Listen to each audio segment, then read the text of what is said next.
Teachers in public primary and secondary schools reported to their respective schools as directed by their employer Teachers Service Commission ahead of the expected reopening. Most teachers arrived in schools with the hope that schools would reopen next month before their expectations were cut short by President Kenyatta's address Monday evening.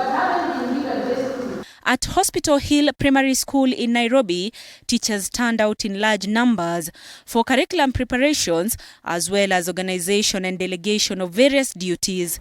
Our teachers are here already, and right now we have already done a serious meeting from 7 to now with the administrators to share the tasks that we are going to handle between now and the time the runners come. I believe schools have a lot of work to be done. And the best way to do it is to delegate duties. Kama walimu tuko tayari kabisa na tutajipanga, na tunaambia wazazi wasiwe na hofu. Wanafunzi watakapoagizwa kurudi shuleni watuletee watoto wao, tutajipanga na wanafunzi na tutahakikisha ya kwamba mikakati yote iko sawa na wanafunzi watakuwa sawa. Teachers, however, say implementing some of the measures issued by the government will be a hard task. This includes ensuring their students have masks on as required by the ministry. So I'm concerned and I'm asking myself, will we be able to manage them, putting on the masks for the whole day? The other one that might be also a challenge is the loss of the masks. Children are children and they keep praying. Yeah. What will happen should they lose the masks? That is what we were discussing here with my administrators, which would be the best option. So we have even suggested that we can request the parents to provide some few masks, written the name of the learner and retained by the class teacher. Just in case the one that was carried from home gets lost, you have a substitute of a mask. At Mwiki Primary School, which has a total of 3,600 learners, the biggest challenge will be maintaining the 1.5-meter rule. The school would require an additional 180 classrooms if each class was to have between 15 to 20 learners. Mambo ya maji, naona tumepewa tanki na serikali.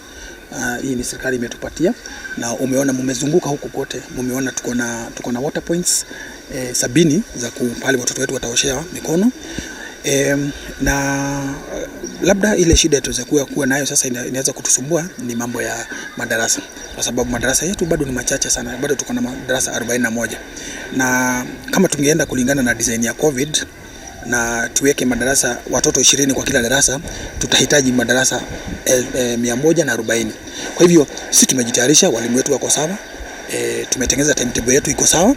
Sasa ile tunabakia ni tuambiwe ingieni, alafu tujue tutapanga watoto wetu namna gani.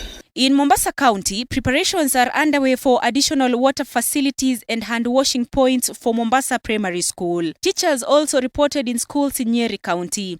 At Daisy Special School in Kakamega, teachers woke up to clean the school in preparation for the reopening. Kenya Union of Post-Primary Education Teachers KUPPET has on its end asked the government to fund different schools across the country so as to boost their infrastructure. There's no clear COVID-related rules that the teachers will be following as we open the schools. Should the president be announcing this afternoon that the schools be open? So we'll demand that a clear structure of how the teachers will admit the students be done.